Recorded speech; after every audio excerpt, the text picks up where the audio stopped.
Habla Jorge Gaitán Durán. Doctor Mario Mesa Turmeque, organiza las milicias revolucionarias. Héctor José Rodríguez, que les ve en la Radio Nacional con informes sobre el movimiento. Pueblo Liberal de Colombia, el gobierno conservador ha caído. El doctor Gaitán empieza a ser vengado. Todos los demócratas de Colombia. El 9 de abril de 1948, el caudillo liberal Jorge Eliezer Gaitán se encontraba en su despacho con Plinio Mendoza Neira, Pedro Eliseo Cruz, Alejandro Vallejo y Jorge Padilla. Siendo la hora del almuerzo, a eso de la 1 de la tarde, salieron del ascensor. Mendoza Neira tomó del brazo a Gaitán y adelantaron al resto de personas. Al llegar a la puerta, Juan Roa Sierra aparentemente disparó sobre el político. 3 balas impactaron en el cuerpo de Gaitán, quien falleció minutos después en la Clínica Centro. Sabemos que tras la muerte de Gaitán, parte de la ciudad bogotana es asediada por el fuego, por la ira de aquellos simpatizantes del Partido Liberal. Y pues claro, imagínense, mataron al man más popular de la época. Les acaban de matar a su líder político, aquel que escuchaban con gran elocuencia en la radio y que daba esos grandes discursos sobre el pueblo.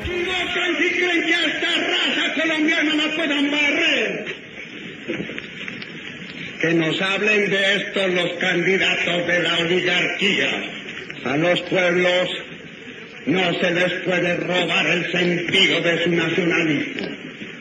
En cuanto el nacionalismo no sea agresivo, no sea repulsión del elemento extranjero que debe ser fraternalmente acogido entre nosotros en cuanto venga a prestar un beneficio. En cuanto no sea agresión. Al ser el 9 de abril una fecha tan importante, no es de extrañar que este suceso histórico cuente con una serie de imaginarios, una serie de mitos, de verdades creadas de manera colectiva a través de los años. Por ejemplo, existe la hipótesis que a partir de lo ocurrido ese 9 de abril y tras la destrucción del centro de Bogotá, el Bogotazo es la causa de la radical transformación urbana de Bogotá. Es lo que impulsó a que Bogotá se modernizara y dejara ese viejo republicanismo y colonialismo que la caracterizaba.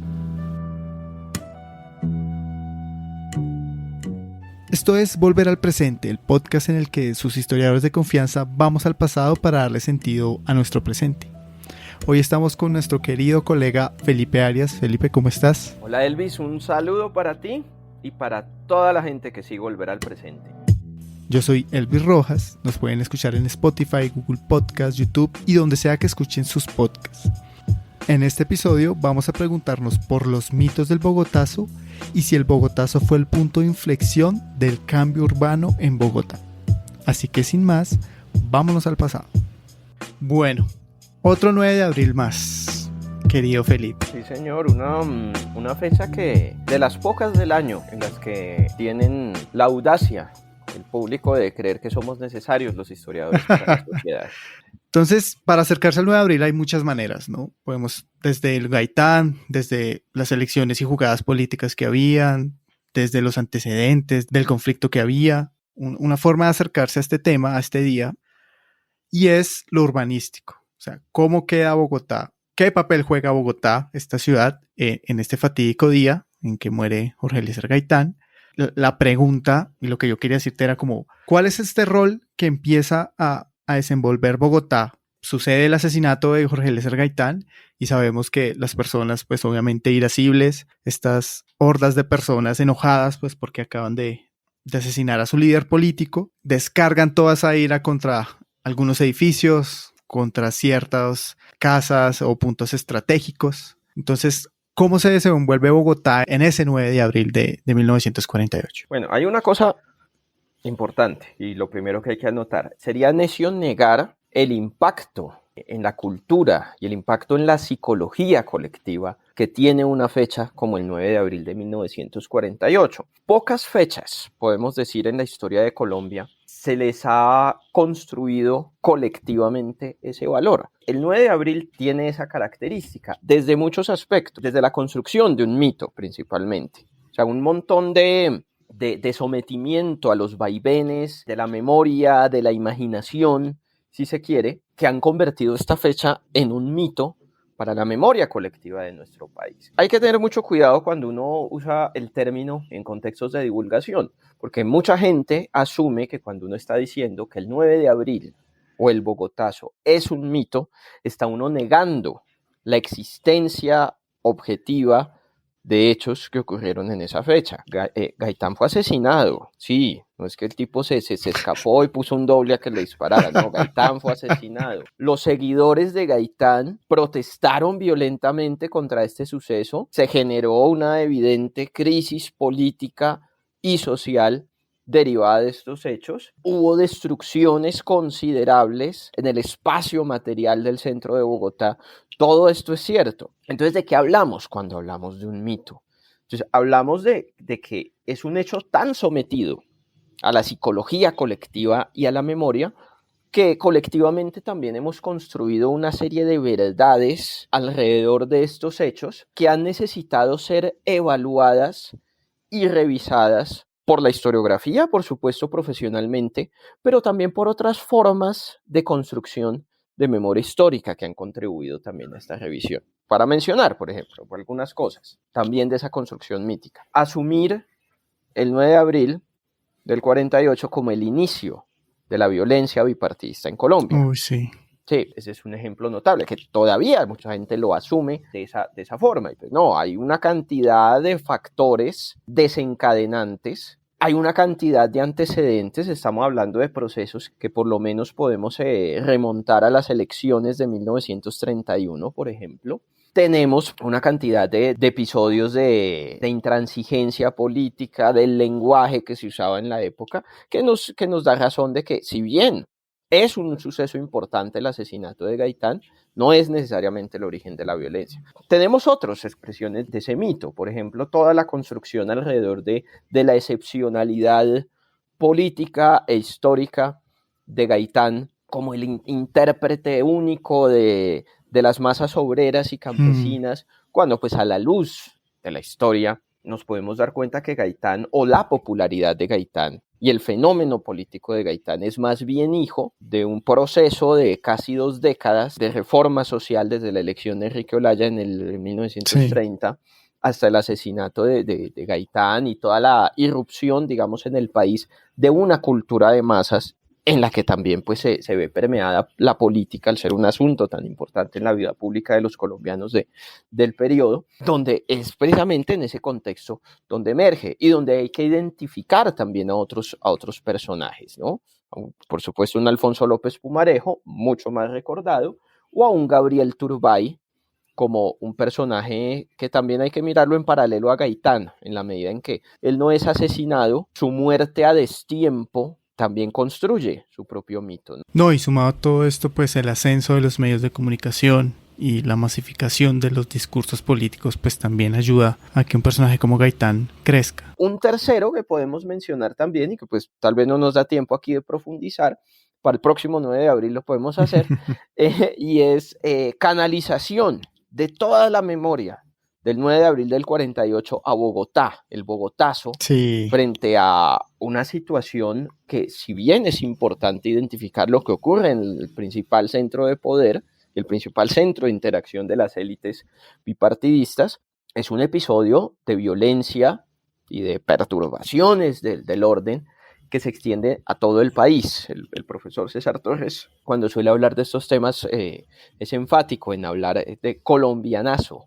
¿no? Claro, porque finalmente Bogotazo no es un término que hemos nosotros adaptado de algo que utilizó fue la prensa internacional de la época. Y nos queda el último mito, que es el que ya nos convoca aquí en este podcast.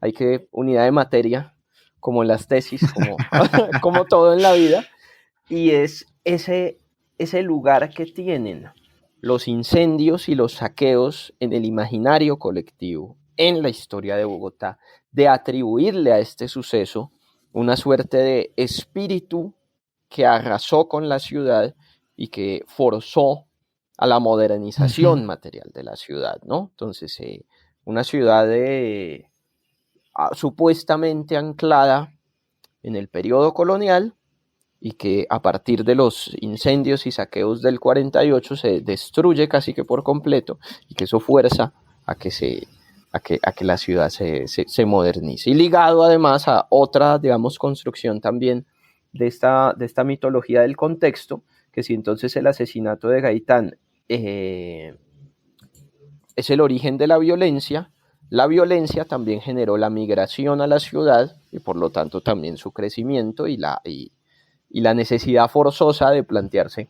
programas de desarrollo urbano, ¿no? Entonces, entre tantos mitos, pues vamos a hablar de este último.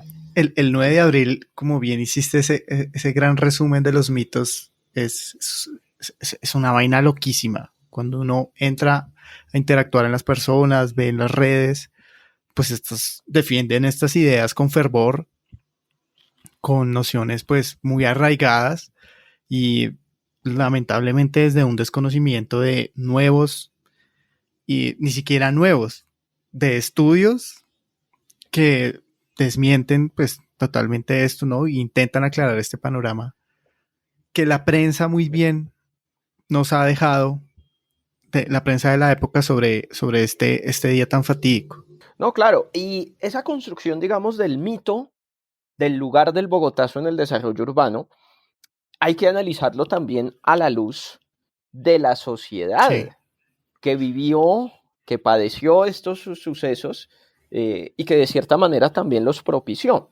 Entonces hay un texto famoso, salió hace 15 años, un poco menos en el tiempo, de Plinio Apuleyo Mendoza, hijo de Plinio Mendoza Neira, quien es testigo del atentado, que es no muy querido por la familia de Jorge Eliezer Gaitán, no muy querido al extremo que lo han acusado de complicidad en el magnicidio. No es algo que conste ni siquiera en los miles de folios de la investigación, pero es algo que aún hoy repite Gloria Gaitán. Un personaje que ha transitado en su vida entre la izquierda y el lado más elitista de la derecha colombiana, y entonces lo plantea en esos términos, ¿no? El idilio de la ciudad señorial, de las buenas maneras, del respeto, del cachaco bien vestido, que se destruyó una tarde de abril por 3 disparos, ¿no? Entonces, como esa imagen que nos habla también de la necesidad de seguir perpetuando una serie de visiones estamentales, de rezagos de la sociedad estamental colonial en un contexto de modernización, de apertura socioeconómica que estaba experimentando el país y sobre todo de reforma social a la cual respondían lenguajes con el que acertado o equivocado promovía Gaitán. Y a veces entonces se crea también dentro de esa sensibilidad que hay de la figura histórica de Gaitán la idea de que al negar o al revisar esa idea de que la ciudad se destruyó el 9 de abril, se está menoscabando el significado histórico de Gaitán o su memoria. Y cuando miramos a la luz de no solo la historia de los sucesos de Bogotá, sino de cómo se ha construido la revisión histórica de ese mito de la destrucción urbana, pues nos damos cuenta que los primeros en hacer una revisión del mito fue cierta intelectualidad de izquierda. El libro sobre el Bogotazo de Jacques April-Nicet es una persona que lo mira desde una perspectiva de izquierda, orientando el tema hacia ciertos protagonistas que corresponden a las élites políticas y económicas. O sea, el hecho de que desde años antes del Bogotazo hay todo un proceso de lobby político, de presión al Estado y a los gremios de que se destruya eso que se destruyó en el Bogotazo y no solamente se impulsen proyectos de desarrollo urbanístico, sino que se impulse también la industria de la construcción, industria que está en manos, en parte, de personajes que en ese momento también detentan el poder político, ¿no? Mariano Ospina Pérez y Fernando Masuera, que es además yerno de Laureano Gómez, ambos cuyos 2 apellidos que están ligados indisolublemente a la historia urbana de Bogotá en el siglo XX, ¿no? A la construcción de Teusaquillo, de Fontibón, de un montón de sectores, de la M famosa, que tantos barrios de Bogotá tienen, ¿no? Entonces, pues ahí podemos Es ver que es eso. algo muy loco porque cuando uno empieza a hacer esa búsqueda o quiere acercarse a este tema, lo primero que se encuentra son las fotografías, ¿no? Estas fotografías de edificios destruidos,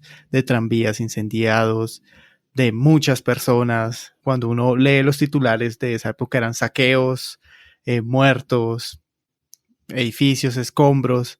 Entonces, claro, eso da mucho la impresión y con un título súper escabroso de Bogotá semidestruida. Tal vez la historiografía ha sido lenta en llevar estos debates a espacios de divulgación, a la prensa o a las redes sociales. Entonces, pues eso tampoco pues ha ayudado mucho, ¿no? Pero pues estamos hablando de que el texto de Jacques April Nicet aparece en los años 70. Estamos hablando que las investigaciones sobre el tema de Fabio Zambrano o de Germán Mejía aparecen en los años 90. O sea, ya ha transcurrido un tiempo considerable y otros investigadores desde la arquitectura, desde la restauración de patrimonio, han llegado a conclusiones similares. De hecho, ya podemos decir más bien que la historiografía, o cierto sector de la historiografía, está pasando es más a debatir la revisión del mito y a decir, pero espérate, Sí. destrucción sí hubo. Entiendo que quieras revisar esa visión, pero pues daños Sí, hubo. claro. Y daños, claro, en sectores muy específicos y muy restringidos de la ciudad, con una consideración suficiente como para invitar a ese impacto psicológico que tendría la fecha del 9 de abril. Y un impacto que además es inmediato. Sí. Cuando el tiempo puede circular, cuando se lo permiten, por fin el cese de los toques de queda, pues su titular es contundente, Bogotá semidestruida, ¿no? Y que es algo también que se ha terminado los últimos años en volver un icono pop, ¿no? No recuerdo esta editorial de estos chicos con lo de Bogotá zombie. Sí. Que han confundido un poquito a la gente también con esa, con esa intervención que hicieron a la primera página del Tiempo. Claro, y hay que ponernos también en el lugar de quienes están redactando de esa manera. No es que Eduardo Santos esté llamando desde su casa a decirle a Enrique o a García Peña, mijo, tenemos que meterle miedo a la gente. No. Se me ocurrió el titular, se lo tengo. Ellos ven el centro de Bogotá y lo más parecido que habían visto era Londres recién bombardeado. Sí, claro.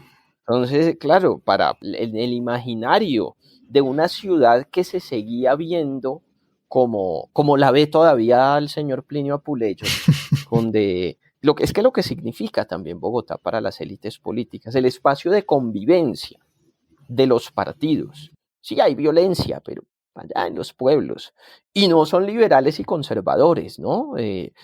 Por ahí hay unos textos y todas se consiguen ahí en librerías de segunda, de perfiles que hacía algunos pocos años antes, que hacía Climo Calibán, de esta generación. Él no habla de choques entre liberales y conservadores. Él habla de choques entre lopistas y laureanistas. O sea, como ya una cosa que está muy direccionada. Entonces, claro, para esta élite, ese impacto debió ser enorme. O sea, cuando habla, podría concluirlo. Cuando el Tiempo habla de Bogotá semidestruida, está refiriéndose, por supuesto, a los daños materiales, pero la semidestrucción tal vez aluda a daños psicológicos mucho más profundos, en la medida en que 75 años después todavía pues, puede haber personas que están pensando en esa clave, ¿no? La destrucción del orden social que habían una generación antes construido estas élites.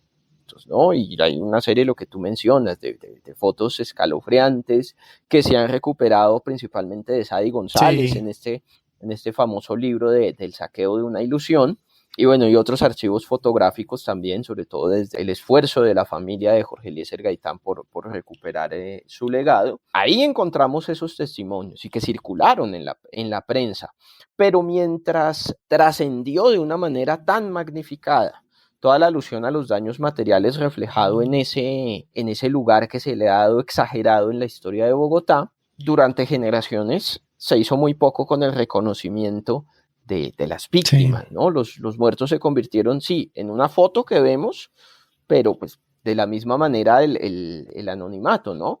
No es sino hasta la expedición de la ley de víctimas en el año 2011, en el que se le dota al 9 de abril de un significado acorde con ese reconocimiento de la dignidad de los hombres y las mujeres que murieron en esa fecha, con la ambigüedad también que da el hecho de que sí, es una fecha simbólica, pero una fecha que para la institucionalidad colombiana alude ya es a otras violencias, ¿no? Así cada día trae su afán y nuestros afanes son muchos.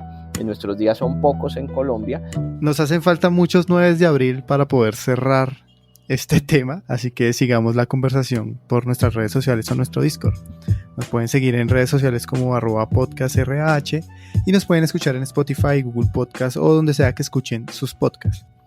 Volver al Presente es un proyecto de Random Access History colaborando con sus historiadores de confianza.